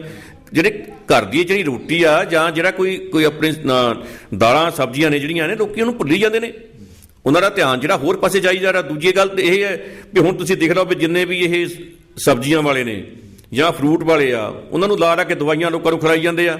ਉਸ ਤੋਂ ਬਾਅਦ ਜਿੰਨੇ ਵੀ ਇਹ ਸਬਜ਼ੀਆਂ ਨੇ, ਸਬਜ਼ੀਆਂ ਨੂੰ ਟੀਕੇ ਲਾ ਕੇ ਦੇਖੋ, ਬੜੇ ਤੁਹਾਨੂੰ ਰਾਤ ਨੂੰ ਲਾਉਣਗੇ ਟੀਕਾ, ਦੂਏ ਦਿਨ ਬੜੇ ਜਿੰਨੇ ਕੱਦੂ ਨੇ ਜਾਂ ਕੋਈ ਖੀਰੇ ਨੇ ਜਾਂ ਤਰਾਂ ਨੇ ਜਾਂ ਕੋਈ ਹੋਰ ਇੱਦਾਂ ਦੀਆਂ ਜਿਹੜੀ ਚੀਜ਼ਾਂ ਨੇ, ਉਹ ਕੀ ਕਰਦੇ ਨੇ, ਉਹਨਾਂ ਜਾ ਕੇ ਇੰਜੈਕਟ ਕਰਦੇ ਨੇ, ਜਿਹੜੀ ਹੈਗੀ ਆ ਦਵਾਈਆਂ ਨਾਲ ਲਾ ਕੇ ਜੇ ਕਰਨਗੇ ਤਾਂ ਉਹੋ ਜਿਹਾ ਰਿਜ਼ਲਟ ਹੀ ਕਹਾਂ ਆਏਗਾ। ਦੁੱਧ ਤੁਸੀਂ ਗੱਲ ਕਰ ਲਓ, ਤੁਸੀਂ ਦੱਸੋ ਵੀ ਪੰਜਾਬ ਦੇ ਵਿੱਚ ਕਿੰਨੇ ਕੁ ਡੇਅਰੀਆਂ ਨੇ, ਕਿੰਨੇ ਕੁ ਪਸ਼ੂ ਨੇ ਇੱਕ ਸ਼ਹਿਰ ਦੇ ਵਿੱਚ, ਔਰ ਕਿੰਨੇ ਦੁੱਧ ਦੀ ਕੰਜੰਪਸ਼ਨ ਆ, ਔਰ ਕਿੰਨੀ ਦੁੱਧ ਦੀ ਜਿਹੜੀ ਹੈਗੀ ਆ ਪ੍ਰੋਡਕਸ਼ਨ ਆ, ਕਿੰਨੀ ਕੰਜੰਪਸ਼ਨ ਹੈ। ਤੁਸੀਂ ਰਿਜ਼ਲਟ ਕੱਢ ਕੇ ਦੇਖ ਲਓ, ਤੁਹਾਡੇ ਸਾਹਮਣੇ ਆ ਜਾਊਗਾ। ਲੋਕਾਂ ਨੂੰ ਜ਼ਹਿਰ ਪਿਲਾ ਰਹੇ ਨੇ ਸਰਕਾਰ ਵੱਲੋਂ। ਫਿਰ ਵੀ ਚੈੱਕ ਕੀਤਾ ਜਾ ਰਿਹਾ, ਇਹਨਾਂ ਦੇ ਉੱਪਰ ਛਾਪੇਮਾਰੀ ਕੀਤੀ ਜਾ ਰਹੀ ਹੈਗੀ ਆ। ਦੁੱਧ ਦੇ ਜਿਹੜੇ ਸੈਂਪਲ ਚੈੱਕ ਕੀਤੇ ਜਾ ਰਹੇ ਨੇ ਤਾਂ ਕਿ ਲੋਕਾਂ ਨੂੰ ਜਿਹੜਾ ਹੈਗਾ ਸਾਫ਼ ਚੀਜ਼ ਮਿਲੇ। ਪਿਛਲੇ ਸਮੇਂ ਦੇ ਵਿੱਚ ਤੁਸੀਂ ਦੇਖਿਆ ਹੋਣਾ ਵੀ ਇੱਥੇ ਪਟਿਆਲੇ ਸ਼ਹਿਰ ਦੇ ਵਿੱਚੋਂ ਹੀ ਇਹ ਜਿੰਨਾ ਵੀ ਖੋਆ, ਨਕਲੀ ਦੁੱਧ, ਨਕਲੀ ਪਨੀਰ, ਨਕਲੀ ਚੀਜ਼ਾਂ ਬਣਾਉਣ ਦਾ ਜਿਹੜਾ ਕੰਮ ਸੀ, ਇਹ ਮਿਊਨਿਸਪਲ ਕਾਰਪੋਰੇਸ਼ਨ ਪਟਿਆਲਾ ਵੱਲੋਂ, ਔਰ ਮੈਂ ਇਸ ਕੰਮ ਨੂੰ ਸ਼ੁਰੂ ਕਰਨ ਵਿੱਚ ਜਿਹੜੀ ਹੈਗੀ ਆ ਪਹਿਲ ਕੀਤੀ। ਤੇ ਇਹ ਜਿਹੜਾ ਹੈਗਾ ਇੱਥੋਂ ਪੰਜਾਬ ਦੇ ਵਿੱਚ ਸਾਰੇ ਦੇ ਵਿੱਚ ਲੋਕਾਂ ਨੇ ਫਿਰ ਇਸ ਨੂੰ ਬਹੁਤ ਵੱਡਾ ਹੰਗਾਰਾ ਦਿੱਤਾ, ਤੇ ਬਾਕੀ ਸ਼ਹਿਰਾਂ ਦੇ ਵਿੱਚ ਵੀ ਜਿਹੜੀ ਹੈਗੀ ਆ ਉਹ ਇਸੇ ਤਰ੍ਹਾਂ ਛਾਪਾਮਾਰੀ ਕੀਤੀ ਗਈ। ਉਹ ਤੋਂ ਬਾਅਦ ਆਲ ਓਵਰ ਇੰਡੀਆ ਦੇ ਵਿੱਚ ਇਹ ਛਾਪਾਮਾਰੀ ਸ਼ੁਰੂ ਹੋ ਗਈ ਤੇ ਲੋਕਾਂ ਨੇ ਟਨਾਂ ਦੇ ਟਨ ਲੋਕਾਂ ਨੇ ਖੋਆ ਜਿਹੜਾ ਚੱਕਾ ਕੇ ਸਟਵਾਇਆ ਵੀ ਆ। ਅਸੀਂ ਲੋਕਾਂ ਨੂੰ ਜ਼ਹਿਰ ਨਹੀਂ ਖਾਣ ਦਿਆਂਗੇ, ਬਿਲਕੁਲ ਲੋਕਾਂ ਦੀ ਸਿਹਤ ਨਾਲ ਖਿਲਵਾੜ ਨਹੀਂ ਹੋਣ ਦਿਆਂਗੇ। ਜੇ ਕੋਈ ਵੀ ਇੱਦਾਂ ਦੀ ਗੱਲ ਕਰੂਗਾ ਉਹਦੇ ਖਿਲਾਫ ਕਾਨੂੰਨੀ ਕਾਰਵਾਈ ਸਰਕਾਰ ਵੱਲੋਂ, ਪੁਲਿਸ ਡਿਪਾਰਟਮੈਂਟ ਵੱਲੋਂ, ਸਾਡੇ ਡਿਪਾਰਟਮੈਂਟ ਵੱਲੋਂ ਜਿਹੜੀ ਕੀਤੀ ਜਾਊਗੀ, ਸੈਂਪਲਿੰਗ ਕੀਤੀ ਜਾਊਗੀ। ਲੋਕਾਂ ਨੂੰ ਬਿਲਕੁਲ ਵੀ ਗੰਦ ਖਾਣ ਦੀ ਇਜਾਜ਼ਤ ਨਹੀਂ ਦਿੱਤੀ ਜਾਊਗੀ। ਡਾਕਟਰ ਸਰ, ਜੇ ਆਪਾਂ ਕਰੀਏ ਐਜੂਕੇਸ਼ਨ ਦੀ ਗੱਲ, ਡਾਕਟਰੀ ਲਾਈਨ ਦੀ, ਜਿਹੜੇ ਵੀ ਬੱਚੇ ਮੈਡੀਕਲ ਕਰ ਰਹੇ ਨੇ, ਮੈਡੀਕਲ ਦੀਆਂ ਡਿਗਰੀਆਂ ਕਰ ਰਹੇ ਨੇ, ਜਿਹੜੀ ਉਹਦੀ ਕੀਮਤ ਆ ਉਹ ਬੜੀ ਭਾਰੀ ਕੀਮਤ ਚੁਕਾਉਣੀ ਪੈਂਦੀ ਆ ਜੇ ਅੱਜ ਦੇ ਯੁੱਗ ਦੇ ਵਿੱਚ ਦੇਖਿਆ ਜਾਵੇ। ਤੇ ਉੱਥੇ ਆ ਕੇ ਕਈ ਸਵਾਲ, ਕਈ ਸ਼ੰਕੇ ਖੜੇ ਹੁੰਦੇ ਨੇ। ਕਹਿੰਦੇ ਵੀ ਗਰੀਬ ਦਾ ਬੱਚਾ ਭਾਵੇਂ ਉਹ 95% ਨੰਬਰ ਲੈ ਜੇ ਪਰ ਉਹ ਡਾਕਟਰ ਨਹੀਂ ਬਣ ਸਕਦਾ। ਕਿਉਂਕਿ ਡਾਕਟਰ ਕਿਉਂ ਨਹੀਂ ਬਣ ਸਕਦਾ? ਉਹਦੇ ਪਿੱਛੇ ਉਹਨਾਂ ਦੇ ਕੋਲ ਜਿਹੜਾ ਪੈਸਾ ਨਹੀਂ ਹੁੰਦਾ। ਇੱਥੇ ਆ ਕੇ ਉਹਨੇ ਮਾਰ ਖਾਣੀ ਪੈਂਦੀ ਆ। ਤੇ ਆਮ ਕਿਹਾ ਜਾਂਦਾ ਵੀ ਡਾਕਟਰ ਦਾ ਬੱਚਾ ਡਾਕਟਰ ਬਣਦਾ, IAS ਦਾ ਬੱਚਾ IAS ਕਰਦਾ, IPS ਦਾ ਬੱਚਾ IPS ਕਰਦਾ। ਜੇ ਆਪਾਂ ਇਹ ਗੱਲ ਨੂੰ ਲੈ ਕੇ ਚੱਲੀਏ, ਭਾਵ ਉੱਥੇ ਆ ਕੇ ਇੱਕ ਪੈਸੇ ਦਾ ਜਿਹੜਾ ਵਿੱਚ ਵਿਚਾਲੇ ਅੜਿੱਕਾ ਬਣ ਜਾਂਦਾ। ਕਿਉਂਕਿ ਉਹ ਗਰੀਬ ਕੋਲ ਇੰਨਾ ਪੈਸਾ ਨਹੀਂ ਹੁੰਦਾ ਵੀ ਉਹ ਕਾਲਜਾਂ 'ਚ ਆਏ ਜਾਵੇ। ਜਿਹੜੀ ਇਹ ਪੜ੍ਹਾਈ ਆ ਇੰਨੀ ਮਹਿੰਗੀ ਹੋਊਗੀ, ਇਹਦੇ ਕੀ ਕਾਰਨ ਨੇ? ਕੀ ਤੁਸੀਂ ਸਹਿਮਤ ਹੋ ਵੀ ਇਹ ਪੜ੍ਹਾਈ ਇੰਨੀ ਮਹਿੰਗੀ ਹੋਣੀ ਚਾਹੀਦੀ ਆ? ਬਿਲਕੁਲ ਗਲਤ ਹੈ। ਅੱਗੇ ਪੰਜਾਬ ਦੇ ਵਿੱਚ ਹੁਣ ਤੁਸੀਂ ਦੇਖਿਆ ਹੋਣਾ ਵੀ ਮੈਡੀਕਲ ਕਾਲਜ 3 ਸੀਗੇ, 3 ਜਾਂ 4 ਸੀਗੇ। ਹੁਣ ਮੈਡੀਕਲ ਕਾਲਜ ਹੀ ਇੰਨੇ ਖੋਲ੍ਹ ਕਰ ਰਹੇ। ਇਹ ਮੈਡੀਕਲ ਕਾਲਜ ਤਾਂ ਨਹੀਂ, ਇਹ ਦੁਕਾਨਾਂ ਖੁੱਲ੍ਹ ਗਈਆਂ ਨੇ। ਇਹ ਕਮਰਸ਼ੀਅਲ ਕੰਮ ਸਾਰਾ ਹੋ ਗਿਆ ਹੈਗਾ। ਇਹ ਕੋਈ ਵੀ ਪੜ੍ਹਾਈ ਵਾਲੀ ਗੱਲ ਨਹੀਂ। ਤੇ ਉੱਥੇ ਪੜ੍ਹਾਈ ਵੀ ਕਿੰਨੀ ਕੁ ਹੁੰਦੀ ਆ ਉਹ ਸਾਨੂੰ ਵੀ ਪਤਾ। ਮੈਡੀਕਲ ਜਿੰਨੇ ਸਰਕਾਰੀ ਕਾਲਜ ਨੇ, ਸਰਕਾਰੀ ਕਾਲਜਾਂ ਦੇ ਵਿੱਚ ਪੜ੍ਹਾਈ ਵਧੀਆ ਹੁੰਦੀ ਸੀ, ਵਧੀਆ ਟੀਚਰ ਹੁੰਦੇ ਸੀ, ਵਧੀਆ ਸਾਰਾ ਕੰਮ ਹੁੰਦਾ ਸੀ, ਬੱਚੇ ਵਧੀਆ ਪੜ੍ਹਦੇ ਸੀਗੇ, ਟੀਚਰ ਵੀ ਪੜ੍ਹਾਉਣ ਵਾਲੇ ਵਧੀਆ ਸੀਗੇ। ਹੁਣ ਤੁਸੀਂ ਇਹ ਦੇਖੋ ਵੀ ਉੱਥੇ ਦਾ ਇੰਨਾ ਬੁਰਾ ਹਾਲ ਹੈ ਵੀ ਬਸ ਹਰ ਬੰਦਾ MD ਕੀਤੀ, MD ਕਰਨ ਤੋਂ ਬਾਅਦ ਸਿੱਧਾ ਜੀ ਅਸਿਸਟੈਂਟ ਪ੍ਰੋਫੈਸਰ ਲਾ ਦਿਓ ਜੀ। ਇੱਥੇ ਜਿੰਨੇ ਚਿਰ ਸੀਨੀਅਰ ਰੈਜੀਡੈਂਸੀ ਤੁਸੀਂ ਕਰਦੇ ਨਹੀਂ 3 ਸਾਲ ਦੀ, ਉਹ ਤੋਂ ਬਾਅਦ ਤੁਸੀਂ ਤੁਹਾਡਾ ਨੰਬਰ ਆਊਗਾ ਤਾਂ ਜਾ ਕੇ ਅਸਿਸਟੈਂਟ ਪ੍ਰੋਫੈਸਰ ਬਣਨਾ, ਸਾਰਾ ਕੁਝ ਹੋਣਾ। ਪਰ ਬਾਹਰ ਇਹ ਜਿਹੜਾ ਪ੍ਰਾਈਵੇਟ ਕਾਲਜਾਂ ਵਿੱਚ ਤੁਸੀਂ ਇੰਜੀਨੀਅਰਿੰਗ ਕਾਲਜ ਲਾ ਲਓ, ਤੁਸੀਂ ਇੰਜੀਨੀਅਰਿੰਗ ਕਾਲਜਾਂ ਵਿੱਚ ਵੀ ਇੰਨਾ ਬੁਰਾ ਹਾਲ ਹੈ ਵੀ ਤੁਸੀਂ ਦੇਖੋ ਵੀ ਹਰ ਸ਼ਹਿਰ ਦੇ ਵਿੱਚ 15 20 ਕਾਲਜ ਜਿਹੜੇ ਨੇ ਇੰਜੀਨੀਅਰਿੰਗ ਕਾਲਜ, ਛੋਟੀ ਦੁਕਾਨਾਂ ਖੁੱਲ੍ਹੀਆਂ ਹੋਈਆਂ ਨੇ। B.Ed ਦੇ ਕਾਲਜ ਨੇ, B.Ed ਦੁਕਾਨਾਂ ਖੁੱਲ੍ਹੀਆਂ ਹੋਈਆਂ ਨੇ। ਇਹਦਾ ਦੁਕਾਨਦਾਰੀ ਹੋ ਗਈ। ਇਹ ਕੋਈ ਪੜ੍ਹਾਈ ਵਾਲਾ ਸਿਸਟਮ ਨਹੀਂ ਰਿਹਾ। ਉਸ ਵੇਲੇ ਜਦੋਂ ਅਸੀਂ ਪੜ੍ਹੇ ਹੈਗੇ 20 ਰੁਪਏ ਸਾਰੀ ਫੀਸ ਦੇ ਕੇ ਪੜ੍ਹੇ, MBBS ਕੀਤੀ ਹੈਗੀ ਆ। ਹੁਣ ਤਾਂ ਤੁਸੀਂ ਬੱਚੇ ਦੀ ਦੇਖੋ ਫੀਸ ਕਿੰਨੀ ਹੈਗੀ ਆ। ਜੇ ਇੱਕ ਗਰੀਬ ਬੱਚੇ ਨੇ ਪੜ੍ਹਨਾ ਹੋਵੇ, ਗਰੀਬ ਬੱਚਾ ਨਹੀਂ ਪੜ੍ਹ ਸਕਦਾ। ਕਿਉਂਕਿ ਪੈਸੇ ਜਿਹੜੀ ਆ ਸਰਕਾਰੀ ਕਾਲਜ ਤਾਂ ਦੇਖੋ, ਮੈਡੀਕਲ ਕਾਲਜਾਂ ਵਿੱਚ ਕੋਈ ਫੀਸ ਵਾਲੀ ਕੋਈ ਐਡੀ ਗੱਲ ਹੈ ਨਹੀਂ, ਬਹੁਤ ਘੱਟ ਫੀਸ ਹੈ, ਕੁਝ ਵੀ ਨਹੀਂਗਾ। ਪਰ ਜਿਹੜੇ ਇਹ ਸਰਕਾਰੀ ਤੋਂ ਬਗੈਰ ਜਿਹੜੇ ਪ੍ਰਾਈਵੇਟ ਨੇ, ਪ੍ਰਾਈਵੇਟਾਂ ਦੀਆਂ ਫੀਸਾਂ ਹੀ ਇੰਨੀਆਂ ਨੇ। ਤੁਸੀਂ ਬੱਚੇ ਨੂੰ ਪੜ੍ਹਾਉਣਾ ਤਾਂ ਕੀ ਆ, ਮੈਂ ਘਰ ਰੋਟੀ ਨਹੀਂ ਚਲਾ ਸਕਦੇ ਆਪਣੀ। ਬਹੁਤ ਔਖਾ ਕੰਮ ਹੋ ਗਿਆ। ਸਰਕਾਰ ਨੂੰ ਚਾਹੀਦਾ ਵੀ ਇਹ ਜਿੰਨੀਆਂ ਦੁਕਾਨਦਾਰੀਆਂ, ਇਹ ਦੁਕਾਨਦਾਰੀਆਂ ਬੰਦ ਕੀਤੀਆਂ ਜਾਣ। ਇਹੋ ਜਿਹਾ ਨਹੀਂ ਵੀ ਥਾਂ ਦੇ ਉੱਪਰ ਖੋਲ ਕੇ ਕਾਲਜ ਵੀ ਲੋਕਾਂ ਦਾ ਉਹ ਕੀਤਾ ਜਾਵੇ, ਸ਼ੋਸ਼ਣ ਕੀਤਾ ਜਾਵੇ, ਗਲਤ ਹੈ। ਕਾਲਜ ਉਨੇ ਕੀ ਸੀਮਤ ਹੋਣੀ ਚਾਹੀਦੀ ਜਿੱਥੇ ਆਪਾਂ ਵਧੀਆ ਐਜੂਕੇਸ਼ਨ ਦੇ ਸਕੀਏ, ਚਾਹੇ ਉਹ ਮੈਡੀਕਲ ਕਾਲਜ ਆ, ਚਾਹੇ ਉਹ ਇੰਜੀਨੀਅਰਿੰਗ ਕਾਲਜ ਹੈਗਾ, ਚਾਹੇ ਕੋਈ ਵੀ ਆ। ਹੁਣ ਤਾਂ ਥਾਂ ਦੀਆਂ ਦੁਕਾਨਦਾਰੀਆਂ ਖੁੱਲੀਆਂ ਹੋਈਆਂ ਨੇ ਜਿੰਨੀਆਂ ਵੀ ਇਹ ਪ੍ਰਾਈਵੇਟ ਨੇ ਸਾਰੇ। ਤੁਸੀਂ ਇੱਕ ਲਾਈਨ ਵਿੱਚ ਦੇਖ ਲਓ ਜੀ, 20 ਕਾਲਜ, 25 ਕਾਲਜ ਇੰਜੀਨੀਅਰਿੰਗ ਕਾਲਜ ਨੇ, ਇੰਨੇ ਆਪਣੇ ਨੇ ਤੁਹਾਡੇ ਨਰਸਿੰਗ ਕਾਲਜਿਸ ਨੇ। ਕੀ ਆ? ਕੁਛ ਨਹੀਂ। ਇਹ ਤੇ ਤੁਸੀਂ ਜੇ ਇੱਕ ਵਾਰੀ ਇਹਨਾਂ ਦੀ ਜਾਂਚ ਕੀਤੀ ਜਾਵੇ ਤਾਂ ਤੁਹਾਨੂੰ ਬਹੁਤ ਕੁਝ ਤੁਹਾਡੇ ਸਾਹਮਣੇ ਆਊਗਾ। ਡਾਕਟਰ ਸਾਹਿਬ, ਜੇ ਆਪਾਂ ਗੱਲ ਕਰੀਏ ਭਰੂਣ ਹੱਤਿਆ ਦੀ, ਭਰੂਣ ਹੱਤਿਆ ਕਿਉਂ ਹੁੰਦੀ ਆ, ਲੋਕ ਕਿਉਂ ਕਰਦੇ ਨੇ, ਉਹਦੇ ਪਿੱਛੇ ਕੀ ਕਾਰਨ ਹੁੰਦੇ ਨੇ? ਕਿਉਂਕਿ ਤੁਹਾਡੀ ਜਿਹੜੀ ਲਾਈਨ ਆ, ਤੁਸੀਂ ਉਹਨਾਂ ਦੇ ਬਹੁਤ ਨੇੜੇ ਰਹਿੰਦੇ ਹੋ। ਅਸੀਂ ਤੁਹਾਡੇ ਨਾਲ ਜਿਹੜਾ ਇਹ ਸਵਾਲ ਆ ਤਾਂ ਚੁੱਕ ਰਹੇ ਹਾਂ ਕਿਉਂਕਿ ਭਰੂਣ ਹੱਤਿਆ ਦੇ ਖਿਲਾਫ ਸਾਨੂੰ ਤੁਰਨਾ ਸਾਡਾ ਇੱਕ ਕਦਮ ਬਣਦਾ, ਮੁੱਢਲਾ ਫਰਜ਼ ਬਣਦਾ। ਤੇ ਉਹਦੇ ਪਿੱਛੇ ਕੀ ਕਾਰਨ ਕੀ ਹੁੰਦੇ ਨੇ? ਕਿਉਂਕਿ ਉਹ ਕਾਰਨਾਂ ਨੂੰ ਅਸੀਂ ਜਾਗਰੂਕਤੀ ਕਿਉਂ ਨਹੀਂ ਲਿਆ ਸਕਦੇ ਲੋਕਾਂ ਦੇ ਵਿੱਚ? ਜਿਹੜੇ ਉਹ ਕਾਰਨ ਨੇ ਉਹਨਾਂ ਨੂੰ ਕਿਉਂ ਨਹੀਂ ਦੱਸ ਸਕਦੇ ਵੀ ਇਸ ਗੱਲ ਕਰਕੇ ਤੁਸੀਂ ਨਾ ਕਰੋ ਪਰ ਇਹ ਫਾਇਦੇ ਦੀ ਗੱਲ ਆ? ਉਹਦੇ ਪਿੱਛੇ ਤੁਹਾਡੇ ਕੀ ਵਿਚਾਰ ਨੇ? ਪਹਿਲੀ ਗੱਲ ਤਾਂ ਇਹ ਆ ਵੀ ਭਰੂਣ ਹੱਤਿਆ ਜਿਹੜੀ ਆ, ਮੈਂ ਇਹਨੂੰ ਕੰਡੈਮ ਕਰਦਾ ਵੀ ਭਰੂਣ ਹੱਤਿਆ ਜਿਹੜਾ ਬੰਦਾ ਵੀ ਕਰਦਾ ਉਹਨੂੰ ਸਜ਼ਾਏ ਮੌਤ ਹੋਣੀ ਚਾਹੀਦੀ ਆ। ਕਿਉਂਕਿ ਇੱਕ ਜਿਹੜਾ ਉਸ ਮਾਲਕ ਨੇ ਲਿਖਿਆ, ਜਿਸ ਬੰਦੇ ਦੇ ਜਿਸ ਬੱਚੇ ਦਾ ਜਨਮ ਹੋਣਾ, ਜੇ ਆਪਾਂ ਉਹਨੂੰ ਪਹਿਲੇ ਕੁੱਟ ਕੇ ਮਾਰ ਦਈਏ, ਕੁੱਖ 'ਚ ਮਾਰ ਦਈਏ, ਮੈਂ ਕਹਾਂ ਉਹ ਤੋਂ ਵੱਡਾ ਪਾਪੀ ਕੋਈ ਨਹੀਂ ਹੋ ਸਕਦਾ। ਬਾਕੀ ਘਰਾਂ ਦੇ ਵਿੱਚ ਜਿਹੜੇ ਕਈਆਂ ਦੇ ਤਾਂ ਇਸ ਤਰ੍ਹਾਂ ਲੱਗਦਾ ਹੈਗਾ ਵੀ ਘਰੇਲੂ ਕੋਈ ਟੈਨਸ਼ਨਸ ਕਰਕੇ ਹੋ ਜਾਂਦਾ ਆ, ਕਈ ਦਾਜ ਦੇ ਲੋਭੀ ਨੇ, ਉਹ ਨਹੀਂ ਜੀ ਸਾਨੂੰ ਤਾਂ ਮੁੰਡਾ ਹੀ ਚਾਹੀਦਾ।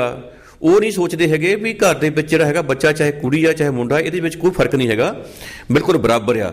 ਅੱਜ ਕੱਲ੍ਹ ਜਿਹੜੀਆਂ ਕੁੜੀਆਂ ਨੇ ਉਹ ਕੀ ਕਿਸੇ ਤੋਂ ਘੱਟ ਨੇ ਦੀ ਕਲਪਨਾ ਚਾਵਲਾ ਵਰਗੇ ਲੈ ਲਓ ਤੁਸੀਂ। ਐਡੇ ਬੜੀਆਂ ਲੜਕੀਆਂ ਹੋਈਆਂ ਨੇ। ਦੇਖੀਏ ਸਾਡੀਆਂ ਸਪੋਰਟਸ ਦੇ ਵਿੱਚ ਤੁਸੀਂ ਦੇਖੋ, ਤੁਸੀਂ ਉਹ ਤੋਂ ਬਾਅਦ ਸਾਡੇ ਤੁਸੀਂ ਪੁਲਿਸ ਡਿਪਾਰਟਮੈਂਟ ਦੇਖੋ, ਤੁਸੀਂ ਸਾਡੀ ਜਿਹੜੀਆਂ ਹੈਗੀਆਂ ਨੇ ਸਾਡੀਆਂ ਸਰਵਿਸਿਜ਼ ਹੈਗੀਆਂ ਨੇ, ਸੈਂਟਰ ਸਰਵਿਸਿਜ਼ ਦੇਖੋ, ਰੇਲਵੇ ਦੇਖੋ, ਤੇ ਵੱਖ-ਵੱਖ ਕੋਈ ਵੀ ਇਹੋ ਜਿਹਾ ਫੀਲਡ ਨਹੀਂ ਹੈਗਾ ਜਿੱਥੇ ਸਾਡੀਆਂ ਕੁੜੀਆਂ ਪਿੱਛੇ ਨਹੀਂ ਹੈਗੀਆਂ। ਸਭ ਹਮੇਸ਼ਾ ਮੋਹਰੇ ਨੇ, ਬਰਾਬਰ ਕੰਮ ਕਰ ਰਹੀਆਂ ਨੇ। ਇਹਦੇ ਵਿੱਚ ਕੋਈ ਐਡੀ ਗੱਲ ਨਹੀਂ ਹੈਗੀ। ਪਰ ਜਿਹੜੀ ਭਰੂਣ ਹੱਤਿਆ ਕਰਦਾ, ਮੈਂ ਬਿਲਕੁਲ ਉਹਦੇ ਖਿਲਾਫ ਹਾਂ। ਔਰ ਲੋਕਾਂ ਨੂੰ ਵੀ ਚਾਹੀਦਾ ਹੈ, ਸਰਕਾਰ ਨੇ ਵੀ ਦੇਖੋ, ਜਿੰਨੇ ਵੀ ਸਾਡੇ CT ਸਕੈਨ ਨੇ ਜਾਂ ਦੂਜੇ ਨੇ, ਜਿੰਨੇ ਵੀ ਇਹਨਾਂ ਦੇ ਅਲਟਰਾਸਾਊਂਡ ਵਗੈਰਾ ਵੀ ਹੁੰਦੇ ਨੇ, ਸਾਰਿਆਂ ਦੇ ਉੱਪਰ ਪਾਬੰਦੀ ਲਾਈ ਹੋਈ ਆ ਵੀ ਜਿਹੜਾ ਬੰਦਾ ਕੋਈ ਵੀ ਲਿੰਗ ਟੈਸਟ ਕਰੂਗਾ ਉਹਦੇ ਖਿਲਾਫ ਕਾਰਵਾਈ ਕੀਤੀ ਜਾਊਗੀ। ਔਰ ਕਾਰਵਾਈਆਂ ਹੋ ਰਹੀਆਂ ਨੇ। ਸਰਕਾਰ ਬਿਲਕੁਲ ਗੰਭੀਰ ਹੈ। ਅਸੀਂ ਲੋਕਾਂ ਨੂੰ ਜਾਗਰੂਕ ਕਰਦੇ ਹਾਂ, ਤੁਸੀਂ ਇਹੋ ਜਿਹਾ ਕੰਮ ਨਾ ਕਰੋ। ਜੋ ਪ੍ਰਮਾਤਮਾ ਨੇ ਲਿਖਿਆ ਹੈਗਾ, ਜੋ ਤੁਹਾਡਾ ਲੜਕਾ ਤਾਂ ਲੜਕਾ ਹੀ ਹੋਵੇ, ਠੀਕ ਹੈ, ਲੜਕੀ ਹੈ ਤਾਂ ਲੜਕੀ ਹੋਵੇ, ਇਹ 'ਚ ਕੋਈ ਫਰਕ ਨਹੀਂ ਹੈਗਾ। ਪਰ ਬੱਚੇ ਦੀ ਸਿਹਤਮੰਦ ਹੋਣਾ ਜ਼ਰੂਰੀ ਹੈਗਾ। ਡਾਕਟਰ ਸਾਹਿਬ, ਜੇ ਆਪਾਂ ਇਹ ਭਰੂਣ ਹੱਤਿਆ ਪਿੱਛੇ ਗੱਲ ਕਰੀਏ, ਇਹਦੇ ਵਿੱਚ ਆਦਮੀ ਦਾ ਜ਼ਿਆਦਾ ਰੋਲ ਹੁੰਦਾ ਜਾਂ ਔਰਤ ਦਾ? ਕਿਉਂਕਿ ਔਰਤ ਹੀ ਬੱਚੇ ਨੂੰ ਗਰਭ ਚ ਪਾਲਦੀ ਆ, ਇਹਦੇ ਵਿੱਚ ਤੁਸੀਂ ਕਿਹਦਾ ਜ਼ਿਆਦਾ ਰੋਲ ਮੰਨਦੇ ਹੋ? ਇਹਦੇ ਵਿੱਚ ਮਾਂ ਦਾ ਰੋਲ ਜ਼ਿਆਦਾ ਹੀ ਹੁੰਦਾ, ਕਿਉਂਕਿ ਮਾਂ ਜਿਹੜੀ ਆ, ਦੇਖੋ ਮਾਂ ਵਾਸਤੇ ਤਾਂ ਦੇਖੋ ਵੀ ਜਿਹੜਾ ਬੱਚਾ ਚਾਹੇ ਲੜਕਾ ਆ ਚਾਹੇ ਲੜਕੀ ਆ, ਵੀ ਉਹਦੇ 'ਚ ਕੋਈ ਫਰਕ ਨਹੀਂ ਹੁੰਦਾ। ਬਾਪ ਕਹਿੰਦੇ ਕਈ ਦਫਾ ਹੁੰਦਾ ਵੀ ਲੜਕੇ ਦੇ ਪੇਰੈਂਟਸ ਕਹਿੰਦੇ ਆ ਵੀ ਨਹੀਂ ਸਾਡੇ ਮੁੰਡਾ ਸਾਨੂੰ ਚਾਹੀਦਾ, ਗਲਤ, ਬਿਲਕੁਲ ਗਲਤ ਹੈ। ਕੁੜੀ ਮੁੰਡੇ 'ਚ ਕੋਈ ਫਰਕ ਨਹੀਂ। ਮਾਂ ਨੇ ਦੇਖਭਾਲ ਕਰਨੀ ਆ, ਮਾਂ ਨੇ ਆਪਣੇ ਗਰਭ ਦੇ ਵਿੱਚ 9 ਮਹੀਨੇ ਰੱਖ ਕੇ ਉਹਨੂੰ ਜਿਸ ਤਰ੍ਹਾਂ ਉਹਦਾ ਸਾਰਾ ਕੁਛ ਆਪਣਾ ਡਾਈਟਰੀ ਸਾਰਾ ਦੇਖ ਕੇ ਬੱਚੇ ਨੂੰ ਪਾਲਣਾ, ਸਾਰਾ ਕੁਛ ਕਰਨਾ, ਅੱਗੇ ਬੱਚੇ ਨੂੰ ਵੱਡਾ ਕਰਨਾ, ਸਾਰਾ ਕੁਛ ਕਰਨਾ, ਮਾਂ ਦੀ ਜ਼ਿੰਮੇਵਾਰੀ ਜਿਹੜੀ ਆ ਬਹੁਤ ਜ਼ਿਆਦਾ ਬਣਦੀ ਆ। ਡਾਕਟਰ ਸਾਹਿਬ, ਜਿਵੇਂ ਤੁਸੀਂ ਦੱਸਿਆ ਵੀ ਤੁਹਾਡੇ ਅਧੀਨ ਨਗਰ ਨਿਗਮ ਦੇ ਨਾਲ ਜਿਹੜੇ ਤੁਸੀਂ ਕੰਮ, ਡਾਕਟਰ ਸਾਹਿਬ ਤੁਸੀਂ ਨਗਰ ਨਿਗਮ ਦੇ ਅਧੀਨ ਹੋ ਕੇ ਜਿਹੜੇ ਕੰਮ ਕਰ ਰਹੇ ਹੋ, ਤੇ ਉਹਨਾਂ ਦੇ ਪਿੱਛੇ ਸਰਕਾਰੀ ਤੰਤਰ ਵੀ ਹੈਗਾ ਤੁਹਾਡੇ ਪਿੱਛੇ, ਜਿਹੜਾ ਫਿਰ ਵੀ ਜਿਹੜੀਆਂ ਚੋਰ ਮੋਰੀਆਂ ਨੇ ਇਹਨਾਂ ਦੇ ਪਿੱਛੇ ਕੀ ਕਿਸੇ ਲੀਡਰਾਂ ਦਾ ਜਾਂ ਕਹੀਏ ਸਰਕਾਰੀ ਪ੍ਰਸ਼ਾਸਨ ਦਾ ਕੀ ਹੱਥ ਹੈਗਾ, ਜਿਹੜੇ ਲੋਕ ਗਲਤ ਕੰਮ ਫਿਰ ਵੀ ਕਰ ਜਾਂਦੇ ਨੇ? ਦੇਖੋ, ਗਲਤ ਕੰਮ ਤਾਂ ਜਿਹਨਾਂ ਨੇ ਕਰਨਾ ਉਹਨਾਂ ਨੇ ਕਰੀ ਜਾਣਾ। ਸਰਕਾਰ ਵੱਲੋਂ ਤਾਂ ਜਿਹੜਾ ਹੈਗਾ, ਸਾਡੇ ਵੱਲੋਂ ਜੋ ਵੀ ਹੈਗਾ, ਆਪਾਂ ਤਾਂ ਕੋਸ਼ਿਸ਼ ਹੁੰਦੀ ਆ ਜੋ ਵੱਧ ਤੋਂ ਵੱਧ ਕੀਤੀ ਜਾਂਦੀ ਹੈਗੀ ਆ। ਜਿਹੜੇ ਦੇਖੋ, ਜੇ ਆਪਾਂ ਸਾਰੇ ਦਰਵਾਜ਼ੇ ਬੰਦ ਕਰ ਦਈਏ, ਕਹੀਏ ਵੀ ਸਾਡਾ ਚੋਰ ਇੱਥੇ ਅੰਦਰ ਵੜ ਨਹੀਂ ਸਕਦਾ, ਪਰ ਜਿਹੜੇ ਚੋਰ ਨੇ ਉਹਨਾਂ ਤਾਂ ਆਪਣਾ ਰਸਤਾ ਲੱਭੇ ਲੈਣਾ। ਜੇ ਹੁਣ ਫਰਜ਼ ਕੀਤਾ ਆਪਾਂ ਕਿਤੇ ਸਮੁੰਦਰ ਹੈ, ਹਾਂਜੀ, ਜੇ ਕਿਤੇ ਪਿੱਛੋਂ ਪਾਣੀ ਜ਼ਿਆਦਾ ਆ ਜਾਵੇ, ਉਹਨੇ ਆਪਣਾ ਰਸਤਾ ਬਣਾ ਹੀ ਲੈਣਾ।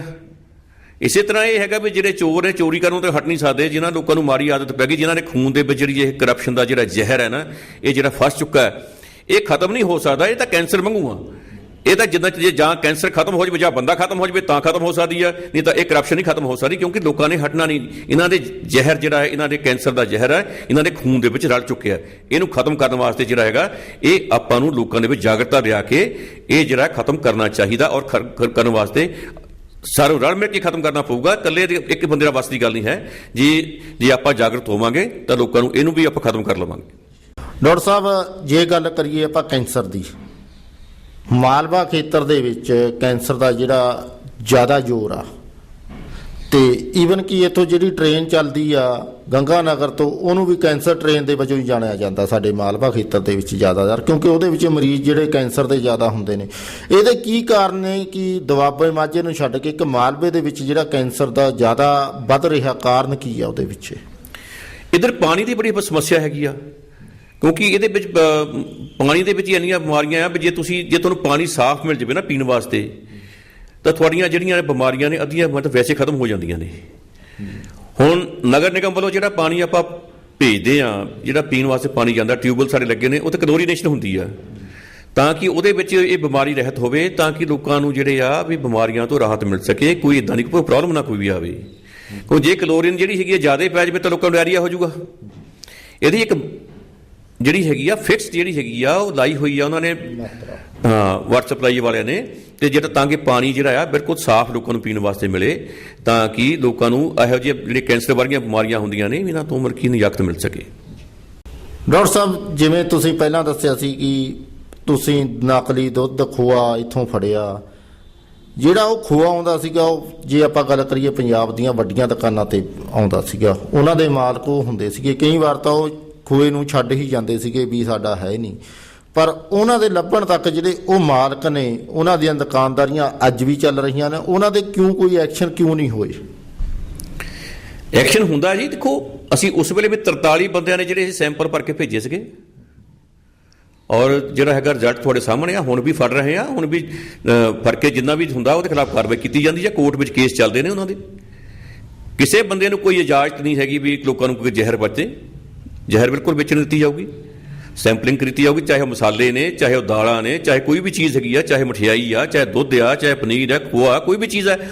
ਮੁਜ਼ੱਫਰਨਗਰ ਯੂਪੀ ਤੋਂ ਜਿੰਨਾ ਖੋਆ ਆਉਂਦਾ ਸੀਗਾ, ਜਿਸ ਦਿਨ ਮੈਂ ਪਹਿਲੇ ਦਿਨ ਇੱਥੇ ਟ੍ਰੇਨ ਤੇ ਆਉਂਦਾ ਸੀਗਾ, ਜਦੋਂ ਮੈਂ ਫੜੇ ਨੇ, ਉਹ ਤੋਂ ਬਾਅਦ ਇਹਨਾਂ ਨੇ ਇੱਥੇ ਖੋਆ ਭੇਜਣਾ ਬੰਦ ਕਰਤਾ। ਉਹ ਇਹਨਾਂ ਨੇ ਚੋਰ ਮੋਰੀ, ਜਿੱਦਾਂ ਤੁਸੀਂ ਕਹਿੰਦੇ ਵੀ ਚੋਰ ਮੋਰੀਆਂ ਤਾਂ ਇਹਨਾਂ ਕੋਲ ਹੈਗੀਆਂ ਨੇ, ਵੀ ਇੱਥੇ ਨਹੀਂ ਖੋਆ ਲੈ ਕੇ ਆਉਣਗੇ, ਹੋਰ ਪਾਸਿਓਂ ਲੈ ਕੇ ਰਾਤ ਨੂੰ ਟੈਂਪੂਆਂ ਰਾਹੀਂ ਲੈ ਕੇ ਇੱਕ ਬਾਹਰ ਸ਼ਹਿਰ ਤੋਂ ਬਾਹਰ, ਜਿਹੜੇ ਨਗਰ ਨਿਗਮ ਤੋਂ ਬਾਹਰ ਹੈਗਾ, ਉੱਥੇ ਜਾ ਕੇ ਆਪਣਾ ਸਟੋਰ ਕਰੀ ਜਾਣਗੇ, ਉੱਥੋਂ ਰਾਤ ਨੂੰ ਚੋਰੀ ਬਜੋਰੀ ਲੈ ਕੇ ਲੈ ਜਾ ਕੇ ਕਰਨਗੇ। ਪਹਿਲਾਂ ਜਿੱਦਾਂ ਇਕੱਠਾ ਲੈ ਆਂਦਾ, ਮੇਰੇ ਕੋਲ ਬੰਦ ਕਰਤਾ ਨਾ ਲੋਕਾਂ ਨੇ। ਚੋਰਾਂ ਵਾਸਤੇ ਤਾਂ ਜਿਹੜਾ ਹੈਗਾ ਵੀ ਚੋਰਾਂ ਤਾਂ ਆਪਣੀ ਚੋਰੀ ਕਰਨੀ ਉਹ ਕਰਨੀ ਆ। ਕਿਉਂ ਇਹ ਜੇ ਤੁਸੀਂ ਕਹੋ ਵੀ ਰਾਤੋਂ ਰਾਤ ਅਮੀਰ ਹੋਣਾ ਤਾਂ ਫਿਰ ਚੋਰ ਬੋਰੀਆਂ ਕਰਕੇ ਅਮੀਰ ਹੋ ਸਕਦੇ ਆ। ਮਿਹਨਤ ਦੀ ਜਿਹੜੀ ਕਮਾਈ ਕਰਕੇ ਤੁਸੀਂ ਅਮੀਰ ਨਹੀਂ ਹੋ ਸਕਦੇ। ਡਾਕਟਰ ਸਾਹਿਬ ਇੱਕ ਸਾਨੂੰ ਹੋਰ ਕਾਰਨ ਦੱਸੋ ਕਿ ਜਿੰਨੇ ਵੀ ਵੱਡੇ ਹਸਪਤਾਲ ਜਾਂ ਆਪਾਂ ਕੋਈ ਵੀ ਡਾਕਟਰ ਆਪਦਾ ਹਸਪੀਟਲ ਪਾਉਂਦਾ ਹੈ ਜਾਂ ਉਹ ਆਪਣੀ ਦੁਕਾਨ ਕਰਦਾ, ਉਹਨੂੰ ਚਲਾਉਣ ਵਾਸਤੇ ਛੋਟੇ ਲੈਵਲ ਤੇ ਵੱਡੇ ਲੈਵਲ ਤੇ ਕਲੀਨਿਕ ਖੋਲ੍ਹਦਾ ਆ, ਜਿਹੜੀ ਉਹਦੀ ਮੈਡੀਸਨ ਜਾਂ ਆਪਾਂ ਕਹਿ ਲਈਏ ਦਵਾਈ ਆ ਉਹ ਉਹਦੀਆਂ ਦੁਕਾਨ ਤੋਂ ਹੀ ਮਿਲਦੀ ਆ ਤੇ ਉਹਦੇ ਨਾਲ ਦੀ ਦੁਕਾਨ ਤੋਂ ਮਿਲੂਗੀ, ਉਹ ਦੂਜੀ ਜਗ੍ਹਾ ਕਿਉਂ ਨਹੀਂ ਮਿਲਦੀ ਹੈਗੀ? ਉਹਦੇ ਕੀ ਕਾਰਨ ਨੇ? ਉਹ ਤਾਂ ਫਿਰ ਇਸੇ ਤਰ੍ਹਾਂ ਹੈ ਨਾ ਵੀ ਜਿਹੜੀ ਕੰਪਨੀ ਦਵਾਈ ਪਤਾ ਲਿਖੂਗਾ ਉਹ ਉਹੀ ਦਵਾਈ ਉੱਥੋਂ ਹੀ ਮਿਲੂਗੀ ਜਿੱਥੋਂ ਕਹੂਗਾ। ਉਹੀ ਮੈਡੀਕਲ ਸਟੋਰ ਆਪਣੇ ਖੋਲੂਗਾ, ਉੱਥੋਂ ਦਵਾਈ ਮਿਲੇਗੀ। ਅਗਲੇ ਬੰਨੇ ਕਮਿਸ਼ਨ ਲੈਣਾ ਹੈਗਾ, ਚਾਹੇ ਉਹ MRI ਸਕੈਨ ਕਰਾਵੇ, CT ਸਕੈਨ ਕਰਾਵੇ, ਅਲਟਰਾਸਾਊਂਡ ਕਰਾਵੇ, ਚਾਹੇ ਬਲੱਡ ਟੈਸਟ ਕਰਾਵੇ, ਚਾਹੇ ਦਵਾਈਆਂ ਵੇਚੇ। ਕਈ ਤਾਂ ਹੁਣ ਜਿੰਨੇ ਵੀ ਹੈਗੇ ਨੇ ਪ੍ਰਾਈਵੇਟ ਕਲੀਨਿਕ ਵਾਲੇ ਉਹਨਾਂ ਨੇ ਦਵਾਈਆਂ ਆਪਣੀਆਂ ਰੱਖੀਆਂ ਸ਼ੁਰੂ ਕੀਤੀਆਂ ਨੇ, ਉੱਥੇ ਬੈਠ ਕੇ ਦਵਾਈਆਂ ਵੀ ਆਪਣੀਆਂ ਵੇਚਦੇ ਨੇ ਉਹ। ਕਈ ਤਾਂ ਲੋਕਾਂ ਨੂੰ ਇਹੀ ਨਹੀਂ ਪਤਾ ਜੈਨਿਕ ਦਵਾਈ ਜਿਹੜੀ ਹੈਗੀ ਆ ਉਹੀ ਲਿਆ ਕੇ ਦੂਜੇ ਵਿੱਚ ਦੇਈ ਜਾਂਦੇ ਨੇ, ਐਥੀਕਲ ਦੇ ਵਿੱਚ ਦੇਈ ਜਾਂਦੇ ਨੇ। ਲੋਕਾਂ ਨੇ ਤਾਂ ਫਿਰ ਲੋਕਾਂ ਨੇ ਜਿਹਨਾਂ ਨੇ ਕੰਮ ਕਰਨਾ, ਜਿਹਨਾਂ ਨੇ ਚੋਰ ਬਜ਼ਾਰੀ ਕਰਨੀ, ਉਹਨੇ ਕਰੀ ਜਾਣੀ ਹੈਗੀ ਆ। ਸਰਕਾਰ ਤਾਂ ਫਿਰ ਵੀ ਕੋਸ਼ਿਸ਼ ਕਰਦੀ ਆ ਵੀ ਜਨਕ ਦਵਾਈ ਲਿਖੀ ਆ, ਤੁਸੀਂ ਦਵਾਈ ਜਿਹੜੀ ਆ ਲਿਖ ਕੇ ਦਿਓ, ਵੀ ਆਹ ਲਿਖ ਕੇ ਦਿਓ ਹੈ ਵੀ ਉਹ ਜਿਹੜੀ ਬਾਜ਼ਾਰ ਤੋਂ ਤੁਹਾਨੂੰ ਜੇ 2 ਰੁਪਏ ਦੀ ਚੀਜ਼ ਗੋਲੀਆਂ ਦਾ ਪਤਾ ਹੈਗਾ ਤੇ ਉਹ 27 ਰੁਪਏ ਦਾ ਪਤਾ ਤੁਹਾਨੂੰ ਦੇਈ ਜਾਂਦੇ ਹੈਗੇ ਨੇ। ਫਰਕ ਤਾਂ ਹੈਗਾ, ਦਵਾਈ ਤਾਂ ਉਹੀ ਹੈ, ਪਰ ਲੋਕਾਂ ਨੂੰ ਵੀ ਜਾਗਰੂਕ ਹੋਣਾ ਚਾਹੀਦਾ, ਦੇਖੇ ਤੇ ਵੀ ਕੀ ਇਹ ਹੋ ਕੀ ਰਿਹਾ। ਡਾਕਟਰ ਸਾਹਿਬ ਇੱਕ ਹੋਰ ਸਰਕਾਰੀ ਹਸਪਤਾਲਾਂ ਦੇ ਵਿੱਚ ਜਦੋਂ ਦਵਾਈ ਲੈਣ ਦਾ ਸਮਾਂ ਆਉਂਦਾ, ਖਿੜਕੀਆਂ ਤੇ ਲੋਕ ਲੱਗਦੇ ਨੇ, ਉੱਥੋਂ ਜਿਹੜੀ ਫ੍ਰੀ ਦਵਾਈ ਮਿਲਦੀ ਆ ਉਹਦੇ ਵਿੱਚੋਂ ਅੱਧੀਆਂ ਦਵਾਈਆਂ ਤਾਂ ਤਕਰੀਬਨ ਖਤਮ ਹੁੰਦੀਆਂ ਨੇ, ਅੱਧੀਆਂ ਤੋਂ ਜ਼ਿਆਦਾ ਹੀ ਖਤਮ ਹੁੰਦੀਆਂ ਨੇ। ਹਮੇਸ਼ਾ ਬਹੁਤ ਜ਼ਿਆਦਾ ਮਰੀਜ਼ਾਂ ਦਾ ਇਹੀ ਹੁੰਦਾ ਵੀ ਜੇ 4 ਦਵਾਈਆਂ ਲਿਖੀਆਂ ਗਈਆਂ ਨੇ ਉਹ 'ਚੋਂ ਇੱਕ ਦਿੱਤੀ ਜਾਂਦੀ ਹੈ ਜਿਹੜੀ ਸਸਤੀ ਹੈ, ਜਿਹੜੀਆਂ ਮਹਿੰਗੀਆਂ ਨੇ ਉਹਨਾਂ ਨੂੰ ਕਹਿ ਦਿੱਤਾ ਜਾਂਦਾ ਕਿ ਇਹ ਦਵਾਈ ਸਾਡੇ ਕੋਲ ਨਹੀਂ ਹੈਗੀ, ਇਹ ਤੁਸੀਂ ਬਾਹਰੋਂ ਲੈ ਲਓ। ਉਹ ਜਿਹੜੇ ਉੱਦਾਂ ਦੇ ਲੋਕਾਂ ਨੂੰ, ਕਿਉਂਕਿ ਦਵਾਈਆਂ ਤਾਂ ਸਾਰੀਆਂ ਆਉਂਦੀਆਂ ਨੇ, ਉੱਥੋਂ ਖਤਮ ਕਿਵੇਂ ਹੁੰਦੀਆਂ ਨੇ ਕਿ ਉਹਦੀ ਕੋਈ ਜਾਂਚ ਪੜਤਾਲ ਹੁੰਦੀ ਨਹੀਂ ਹੈਗੀ? ਜਾਂਚ ਪੜਤਾਲ ਹੁੰਦੀ ਹੈ, ਦਵਾਈ ਸਾਰੀ ਚੈੱਕ ਕੀਤੀ ਜਾਂਦੀ ਹੈ ਵੀ ਕਿੰਨੇ ਪੇਸ਼ੈਂਟ ਦਵਾਈ ਦਿੱਤੀ ਗਈ ਹੈਗੀ ਆ, ਕਿਹੜੀ ਨਹੀਂ ਦਿੱਤੀ ਗਈ। ਜੇ ਕੋਈ ਸ਼ਾਰਟੇਜ ਹੋ ਜਾਂਦੀ ਆ ਜਾਂ ਕੁਝ ਵੀ ਹੁੰਦਾ ਹੈਗਾ, ਸਰਕਾਰ ਨੂੰ ਲਿਖ ਕੇ ਭੇਜਿਆ ਜਾਂਦਾ, ਸਰਕਾਰ ਵੱਲੋਂ ਉਹਦਾ ਵਾਸਤੇ ਜਿਹੜਾ ਕੋਈ ਨਾ ਕੋਈ ਅਰੇਂਜਮੈਂਟ ਕੀਤਾ ਜਾਂਦਾ। ਦਵਾਈਆਂ ਸਾਰੀਆਂ ਦਿੱਤੀਆਂ ਜਾਂਦੀਆਂ, ਜਿਹੜੀਆਂ ਨਹੀਂ ਹੁੰਦੀਆਂ, ਨਹੀਂ ਸਾਡੇ ਕੋਲ ਨਹੀਂ ਆਉਂਦੀਆਂ ਹੈਗੀਆਂ ਹਸਪਤਾਲਾਂ ਦੇ ਵਿੱਚ, ਨੈਚੁਰਲੀ ਉਹ ਤੋਂ ਬਾਹਰੋਂ ਲੈਣੀਆਂ ਪੈਣਗੀਆਂ। ਡਾਕਟਰ ਸਾਹਿਬ ਜੇ ਅੱਜ ਦੀ ਗੱਲ ਕਰੀਏ, ਆਪਾਂ ਬਿਮਾਰੀਆਂ ਕਿਹੜੀਆਂ ਨੇ ਜਿਹੜੀਆਂ ਇਨਸਾਨ ਨੂੰ ਮੌਤ ਦੇ ਮੂੰਹ 'ਚ ਲੈ ਕੇ ਜਾ ਰਹੀਆਂ ਨੇ? ਤੁਸੀਂ ਅੱਜ ਕੱਲ੍ਹ ਦੇਖ ਲਓ, ਬਲੱਡ ਪ੍ਰੈਸ਼ਰ ਹੈ, ਉਹ ਤੋਂ ਬਾਅਦ ਸ਼ੂਗਰ ਹੈ, ਤੁਹਾਡੇ ਕਿਡਨੀ ਦੀਆਂ ਪ੍ਰੋਬਲਮਸ ਨੇ, ਲੀਵਰ ਦੀਆਂ ਪ੍ਰੋਬਲਮਸ ਨੇ। ਹਾਂਜੀ, ਲੋਕੀ ਐਂਗਜ਼ਾਇਟੀ, ਡਿਪਰੈਸ਼ਨ ਦੇ ਨਾਲ ਬੁਰਾ ਹਾਲ ਲੋਕਾਂ ਦਾ ਹੋਈ ਜਾਂਦਾ, ਕਿਉਂਕਿ ਬੇਰੁਜ਼ਗਾਰੀ ਵੱਧ ਗਈ ਹੈ, ਜਿਸ ਕਰਕੇ ਲੋਕਾਂ ਦੇ ਵਿੱਚ ਆਪਣੇ ਘਰਾਂ ਦੇ ਵਿੱਚ ਖਾਸੀਆਂ ਪ੍ਰੋਬਲਮਸ ਹੋਣ ਕਰਕੇ ਬੰਦਾ ਡਿਪਰੈਸ਼ਨ ਵਿੱਚ ਜਾਈ ਜਾਂਦਾ, ਬੜਾ ਔਖਾ ਹੋ ਰਿਹਾ ਉਹਨੂੰ।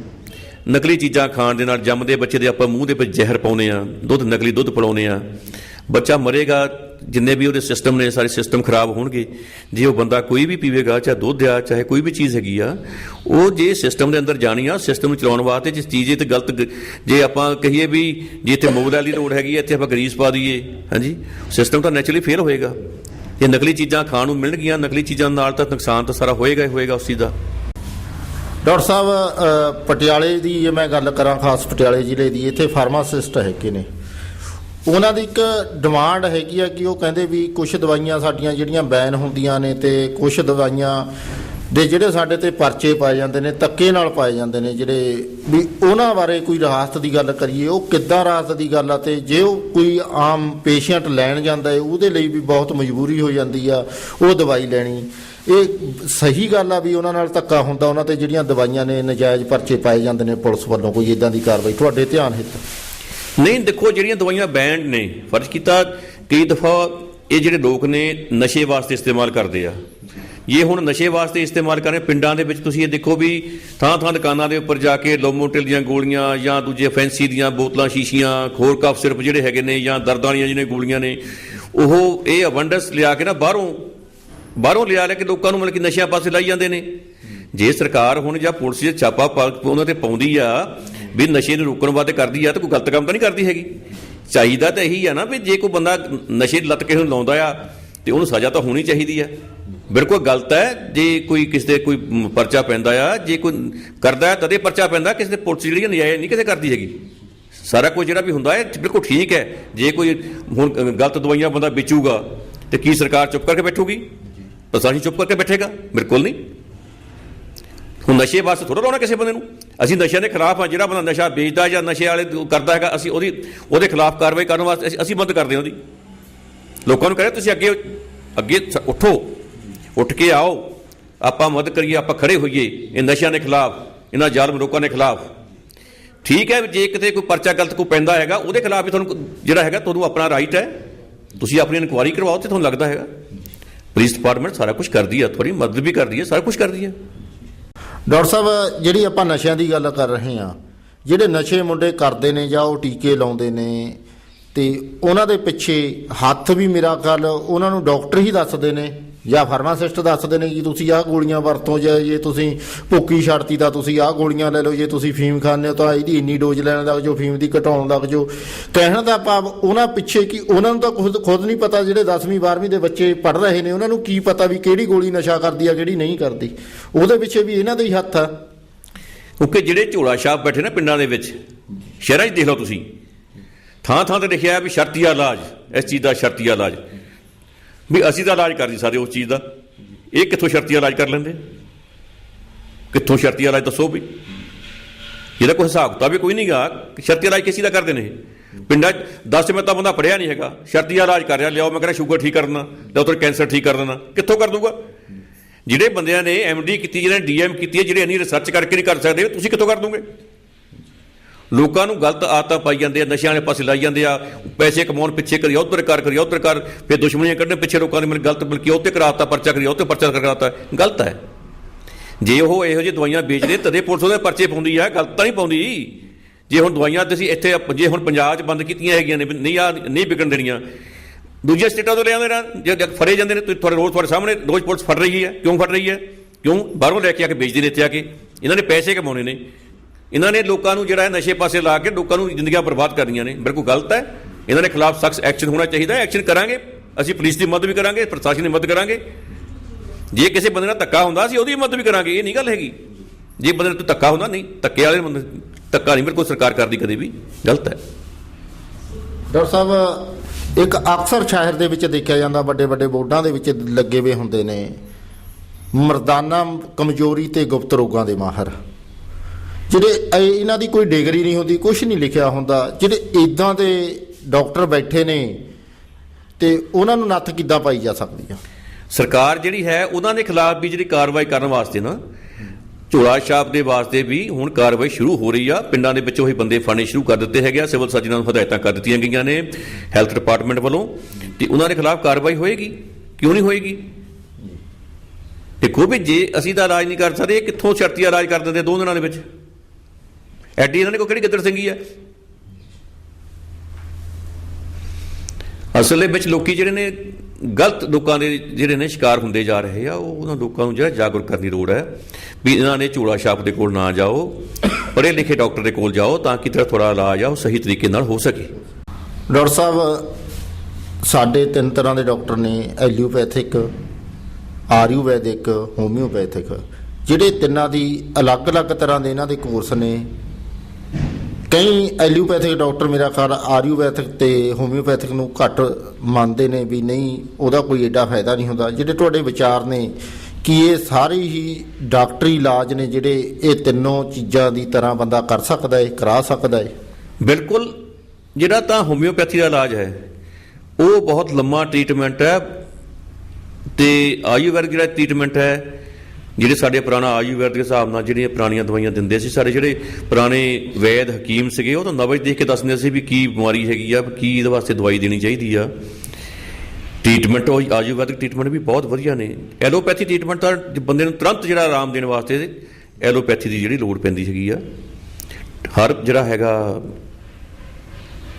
ਮੈਡੀਸਨ ਦਾ ਜਿਹੜਾ ਖੇਤਰ ਹੈ, ਚਾਹੇ ਆਯੁਰਵੈਦਿਕ ਆ, ਚਾਹੇ ਉਹ ਐਲੋਪੈਥੀ ਦਾ ਹੈਗਾ, ਚਾਹੇ ਹੋਮਿਓਪੈਥੀ ਦਾ ਹੈਗਾ, ਹਰ ਦੇ ਵਿੱਚ ਵੱਖਰਾ ਵੱਖਰਾ ਉਹਨਾਂ ਦਾ ਇਲਾਜ ਕਰਨ ਦਾ ਤਰੀਕਾ ਜਿਹੜਾ ਉਹਨਾਂ ਦਾ ਵੱਖਰਾ। ਥੋੜ੍ਹਾ ਟਾਈਮ ਲੱਗ ਜਾਂਦਾ ਇਹਨਾਂ ਦੇ ਵਿੱਚ, ਪਰ ਇਹ ਆ ਵੀ ਜੇ ਬਿਮਾਰੀ ਨੂੰ ਬਿਲਕੁਲ ਚੰਗੀ ਤਰ੍ਹਾਂ ਕਿਉਰ ਕਰਨਾ ਤਾਂ ਇਹ ਜਿਹੜੀਆਂ ਆਯੁਰਵੈਦਿਕ ਦੀਆਂ ਦਵਾਈਆਂ ਜਿਹੜੀਆਂ ਨੇ, ਜਾਂ ਸਾਡੀਆਂ ਜਿਹੜੀਆਂ ਐਲੋਪੈਥੀ ਨੇ, ਐਲੋਪੈਥੀ ਵਿੱਚ ਤਾਂ ਤੁਰੰਤ ਵਾਸਤੇ ਹੈ, ਠੀਕ ਨਹੀਂ, ਤੁਰੰਤ ਇਲਾਜ ਕਰਨਾ ਜਾਂ ਕੋਈ ਵੀ ਆ ਵਧੀਆ ਇਲਾਜ ਨੇ।